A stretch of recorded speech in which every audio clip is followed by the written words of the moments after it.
Muri kano gatondo tubazaniye amakuru n'ubusesanguzi butandukanye ku bijanye n'intambara ikirabera mu burasirazuba bwa Kongo muri Afrika muri rusangi eka n'isi nzima vyifashe gute. Aha ni mu gihe Wazalendo baraye bakubise ambush idasanzwe. Iyi nayo ikaba yabereye muri territoire ya Rucuru muri centre ya Kinyakuku muri groupement ya Bukombo sheferi ya Bwito. Iruhande yaho turaza turabe igituma bavuga ngo ni danger alerte, ngo bibaye ngombwa ni babombarde ahitwa Mushaki, aha akaba ari muri Masisi, kubera hari ibiri integuro n'imigambi mibi kandi ngo hari stoke y'ibigwanisho rutura Joseph Kabila n'abambari biwe bahasize. Aha akaba ari cyo gituma muri ko murumva ko hari kwanurwanurwa igitero kuri Rubero, Butembo na Beni. Ibi turaza kubirabira hamwe mu makuru aramvuye, tutibagiye amakuru ya Inikan ni Université do Kananga, aho umukuru w'igihugu ca leta ya Kongo Felix Chilombo Tshisekedi yamaze gushika muri Kasai Centrale. Akaba ibikorwa bimwe mu bimutwaye harimo kwinogira kugurura ino université eka n'inyubakwa zimwe mu zitwa DG y'aba direction générale n'ibindi vyinshi.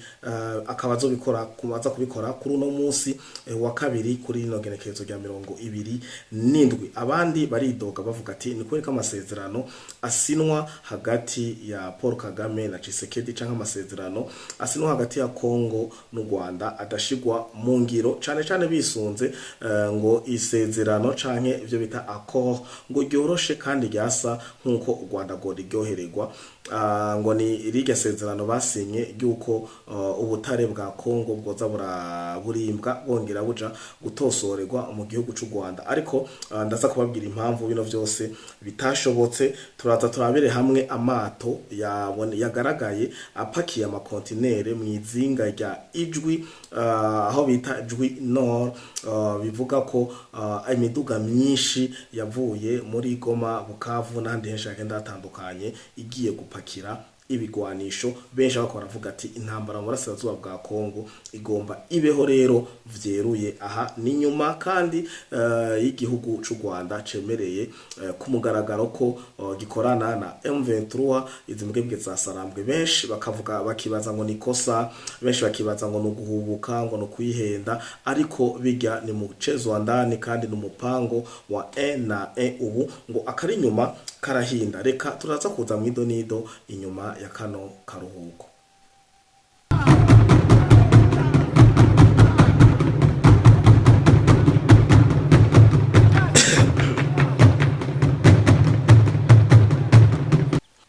Ikaze muri ano makuru yo kuri no munsi wa kabiri, amakuru yo muri kino gitondo kwigenekerezo rya 27 ukwezi kwa mbere umwaka wa 2026. Vyifashe gute? Reka ano makuru yacu imbere yuko ndayajamwo mu idonido mbanza ndabaramutse nongera ndabakengurukira mwe mudukurikira muri mu Burundi, mu karere ka EAC, muri Afrika, Asia, Amerika eka Europe n'isi nzima. Ikaze amakuru yacu tuyahere ku cifuzo n'igisabo eka n'amasengesho y'abanyekongo basaba ko bombarda ahitwa Mushaki ni muri Masisi, aho benshi bavuga ko barohawe amakuru n'abashoferi batwayeyo ibiduga bapakiye bagize stoke. Aha hantu ngo no hari stoke y'ibigwanisho eka n'amaroji n'ivya logistique vyose muri rusangi bigana mu ntambara iri mu burasirazuba bwa Kongo. Ibi bigwanisho ngo biri mu Mushaki Masisi ngo vyitwariyeyo ubwite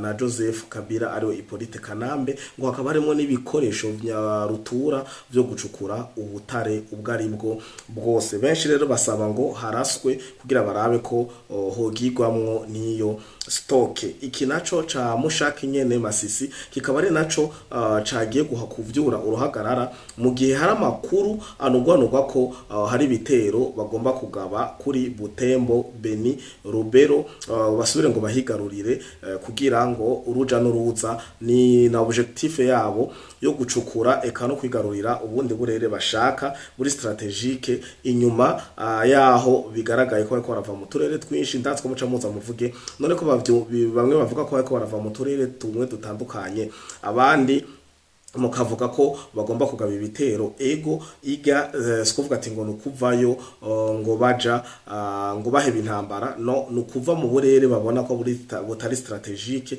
babona ko bariko barapfirayo ataco bariko barahakura bakaja kwega kurundaniriza inguvu hamwe ari byo benshi bariko baravuga ngo ni se réorganiser kugira barabe ko bosubira gutumbera no guha intumbero urugamba rwabo. Aha rero mushaki ni Masisi niho bariko barasaba ko horaswa bikunda kugira barabe ko bino bikoresho vyogiramwo muri izo bombardement benshi ntibatahura neza ukungene vyifashe. Aha uvuze mushaki Masisi ugacuvuga ati none bagomba gutera Butembo Beni na Rubero gute. Nagwanda babwire ko hano vyoroshe kuva mushaki Masisi uja Rubero kubera uca aho bita muri parke ya Virunga. Aha rero muca mubitahura neza abafise ikarte imbere yanyu. Iruhande y'aya makuru ya Masisi tuje dutandukanire Irucuru muri sheferi ya Bwito muri groupement ya Bukombo Wazalendo nkuko bisanzwe.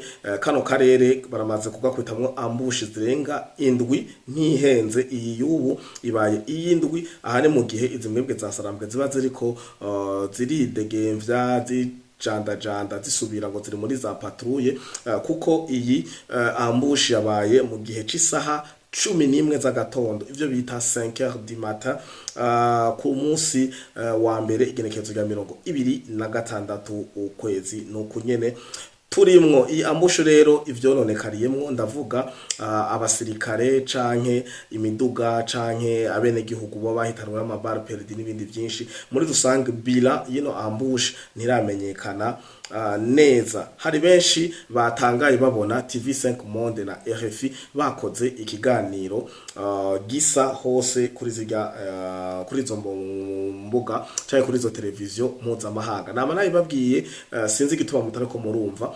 TV5 Monde, RFI na za France 24 na bamwe mu batangaza makuru ba Al Jazeera harimwo uwitwa Kuribali no mudamu witwa Kuribali. Aba nabayoboke ba Paul Kagame aba bakorera u Rwanda bakongera bakamamariza M23 imbere y'ibihugu rutura ndavuga muri communauté internationale. Izi nuturerese tuminota 33 bose ntibarengeje aho bavyise ngo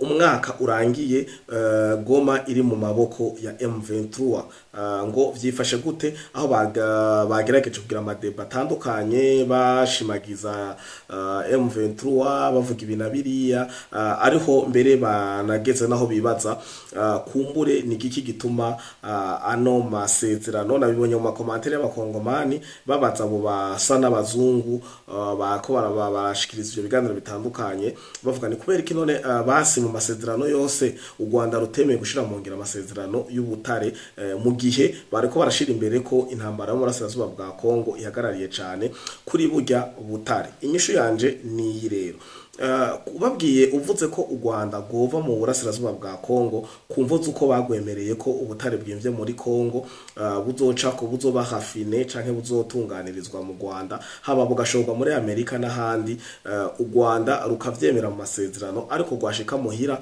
rugashishoza rukiyumvira bakavuga ati burya twihenze twibwe. Imvo ni yahe nuko ivyo biba muri uno mwanya muri iki gihe c'intambara ivyo bariko bariba canke ivyo bamaze kwiba muri no myaka 30 hari intambara hari mu burasirazuba bwa Kongo ntivyofa vyaranganye n'ivyo bobahaye muri voie légale. Dasubiyemwo ivyo boronse bakurikije amasezerano y'ubucuruzi canke yo guhingura ubutare ari hagati y'u Rwanda na Kongo ntibopfa barashikanye n'icicumi NDZM y'ubutare basanzwe biba mu nzira yo kwica gusambanya gufata ku nguvu gusesa amaraso kwiganzira no kwigarurira ubutaka bwa Kongo ntivyopfa vyaranganye na gatoyi. Rero baricaye hasi barashishoza barabona ko bihenze uko bamaze gusinya amasezerano agera kuri 3 basanga basinye ibibata mu mvuto gato bagaca bazana izindi strategy. Twarababwiye ko yagiye hari yavuga kagiye kuvuganira Tutsi Kongore Rwandophone, mu nyuma arashira ku Banyamurenge, mu nyuma aratangura kuvuga ko mwaramwumvise hirya ejo yambaye amafilme sinza gakoko kare kamuriye mu maso, nimba yari yagwaye amaso y'imbwa sinzi, avuga ko ngo ubu kibazo ca Congo CM23 si Tshisekedi ahubwo ngo ni amaterritoire, ngo ni heritage Congo yatwaye yari kuba y'u Rwanda, ngo ni uruhande rwarazwe Congo kandi rwa rugu Rwanda. Ariko mukamwumvise ko ivyo bavuga bonyene novuga ko bapanika canke bavuga ibintu badapanze buke bakagaruka bakivuguruza. Amaze kuvuga Tutsi Kongore Rwandophone, aravuze Umunyamurenge, aravuze agataka data waje ngo heritage colonial, hanyuma aragarutse kandi biciye mu muserukizi w'u Rwanda mu Leta Zunze Ubumwe za Amerika, agaca garuka akavuga ati burya dukorana na AFC M23 kumvo zo kurinda umutekano w'u Rwanda, kumvo zo kuvuganira ngo abene gihugu, kuvugira abene gihugu surtout abanyene baguma bashira imbere ngo barenganwa no kurondera FDLR. Murumva ko umaze guteranya ibintu byose nta kintu na kimwe gihura n'ikindi, bigaragara ko nta objectif nimwe bafise mu burasirazuba bwa Congo atari ukwiba. Iyo niyo conclusion ndabahaye kuri ico kibazo. Kumbura bakunda kucibaza, niko ikaguma hindagura amasije, niko ikaguma hindagura ivyitwazo, ama motife nuko biba bimeze. Ni wa muntu muburanira borne ejo agatangura kukubwira ko wamurengereye, ejo agatangura kuzana ayandi mamba avuga ko iyo parcelle waguze ari ya sokuru n'ibindi vyinshi, ugasanga urubanza ruradindiye kumvo zo kutagira uburyo canke udafise umwanya kugumuburana, ugasanga urutsinzwe muri iyo nzira. Iyo niyo strategy bariko barakoresha. Mu ntangamarara y'ikiganiro catambutse caciye hano, twababwiye ibijanye na South Africa arivyo bita RCA, Republique Centrafricaine cyangwa South Africa, yamaze gufata ingingo yo kwikura muri G20 mu bihugu bigize G20 G20. Imvo benshi ntibari ko barazitahura, ariko nagwanda babwire ko igihugu ca South Africa kitabanye neza n'igihugu ca Trump, ndavuga USA, Leta Zunze Ubumwe za Amerika, eka ni Trump muri rusange. Ndabibutse gato tugize flashback, dusubiye inyuma gato kugira dutahure igituma hatari icuka ciza hagati ya South na Leta Zunze Ubumwe za Amerika. Ubwa mbere byaragaragaye Ramaphosa agiye muri Leta Zunze Ubumwe za Amerika. Trump ikintu yamwakirije amafoto y'abazungu, bamwe amubwira babaricwa, abandi naho ntibabaye neza muri Afrique du Sud. Ibi murumva ko motif n'imvugo ya Trump ariyo mvugo ya Paul Kagame. Amaze kuvuga ati ngo hariho abantu hariya b'abatutsi Rwandophone Kongore batabayeho neza, nibo tugiye kuvugira. Murumva ko ariyo yari n'intandaro ya Trump yo kuja gutera canke kuvyonga Afrique du Sud, yitwaje ngo hari abanyamerika b'abazungu ngo batabayeho neza, baburabuzwa mu vyabo. Muravyibuka ibi vyarahabaye, abasanzwe bakurikirana zino mbuga zacu canke bakurikirana actualité du monde, ibi murabizi cyane sishaka kubitebako. Muribuka rero amafosi ibintu yamwishuye uwo munsi byararenze, arataha. Icagiye gukurikira nuko Afrique du Sud yagiye mu vyo bita BRICS murazi ko ariyo Brazil, Inde, Chine, Uburusiya hamwe na South Africa. Ibi rero musanzwe mubizi ko BRICS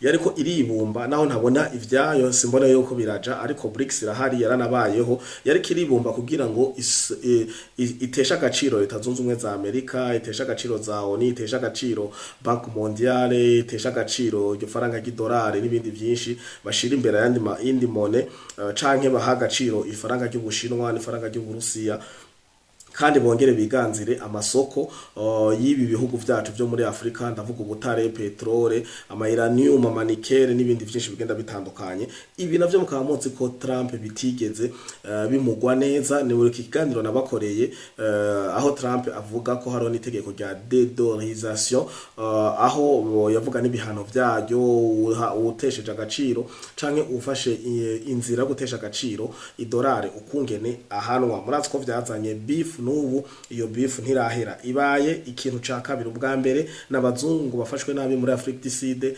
ubwa kabiri nuko Afrique du Sud yagiye muri BRICS, ica gatatu nuko Afrique du Sud iheruka guha amazi yo kugiriramwo entraînement, amazi yo kugiramwo imyitozo. Aya mazi mu bihugu vya BRICS vyari vyasavye aho bigirira repetition imyitozo canke entraînement, biravana no kungene mu gifata. Hanyuma South Africa ariyo RCA ica iha amahigwe ivyo bihugu cyaje gisirikare ca BRICS, abo basirikare bakomoka muri ivyo bihugu vya BRICS kuja kugirira ama entraînement mu mazi ya Afrique du Sud. Murumva ko yaguma bandanya asongera isibe, birangira rero Trump amushavuriye cane gose. Kangungunuza nuko na G20 yeruka kubera muri Afrique du Sud, igihugu ca Amerika nticaje, kandi Trump yavuze ingingo zose mwafashe hariya muri G20 yabereye muri Afrique du Sud ntazo nemeye, ntiziri valide, ntizigiziki. Murumva ko Trump kungena avuga no muri no minsi nababwiye no mwaka wa 2026 ho yaje yambaye ugwaga. Yarababwiye ko ivyo mwafunditse muri iyo nama ya G20 Amerika itarimwo nta gaciro na kamwe bifise. Uyu mwaka tuvugana rero G20 bikaba bivugwa ko igiye kuyoborwa na leta zunze ubumwe za Amerika ariwe Donald Trump, aho rero igihugu ca Afrika y'Epfo caje kivuga ati turasokoye. Mu gihe G20 izobira mu maboko ya leta zunze ubumwe za Amerika, Afrique du Sud ntirimwo. Ntituzi rero ko isokoye mu nzira ziri definitive canke ivuze ati temporairement turavuye muri G20, mu gihe ubuyobozi buri mu maboko ya Amerika.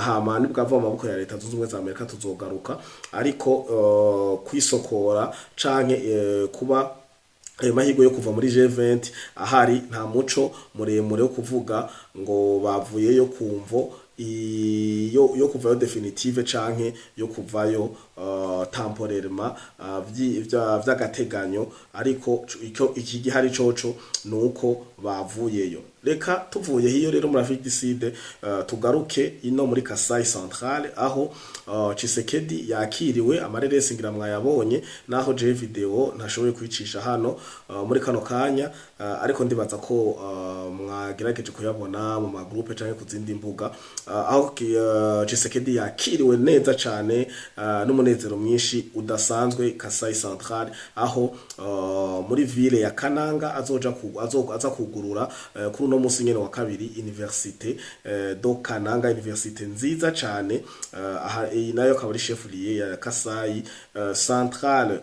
Hanyuma nkuko nababwiye azoca bandanya yugurura n'izindi infrastructure canke izindi nyubako za leta, harimo Direction Générale des Impôts ariyo DGI, n'ibindi byinshi bigenda bitandukanye. Uru niko rugendo rwa Felix Chilombo Tshisekedi muri uno mwanya turiko turabashikiriza no makuru yo muri kino gitondo kuri ijwi ni ire canke izinga ryasanzwe rivugisha u Rwanda cane cane baripfa cane n'igihugu ca Kongo. Iyijwi rero muribuka ko Joseph Kabila yihungiye ko inshuro nyinshi, acunzwe n'abasirikare ba Somalia, acunzwe n'abasirikare b'u Rwanda n'abandi benshi bagenda batandukanye. Ubu rero hagaragaye amato ngo yaje apakiye ama container, gushika ubu ntizo container ntibamenye, ntituraronka amakuru canke abo babahegereye bakadusangiza amakuru, bavuze ntituramenye ivyo ama container yarapakiye, ariko ngo kenshi yo amato aje kwa Costa kuri ijwi, kuko nta vyashara biko birakorerwayo, ngo nibigwanisho nta kibuza, ngo nimwitege intambara yeruye y'u Rwanda na Kongo, kuva aho Rwanda rumaze gushira mu majwi, rugashira mu nyandiko, rugashira mu masanamu no mu mareresi ko rukorana na M23 ku mugaragaro. Uko niko biri rero. Aya n'amakamyo muri amwe yagaragaye ngo aguma sirisimba, menshi yagiye agaragara ava za Goma na Bukavu ngo ayerekeza hiyo, kugira bashobore gupakira ivyo bintu vyazanwe nayo mato babonye yakostinga aho kwizinga ry'ijwi. Uko niko biri, niyo makuru yo muri kano gatondo mbona twobashikiriza muri uno mwanya. Hama ndabibutsa ko nta Flow Podcast ivata mwebwe mwarahezagiwe, mugira umunsi wa kabiri mu mugisha, abatonda ku mirimo mubanguke abakora ubuzi bwabo, mwibuke ko muri aba boss banyu nyene kandi murima itiro mukimbura ingonera. Ciao ciao, hama mukomeze kunyihanganira ku majwi n'ama reaction kumbure mutamenyereye, nuko nkikiri mu convalescent ni kubera nkikiri inkiruke, murabizi ko namaze imisi ntariko ndagaragara kumvo zuko nari nkitswe n'amagara, ariko ubu nkuko muvyibonera na mwebwe ndashima Imana naho bitaraba 100%. Mwarahezagiwe rero. Ciao ciao.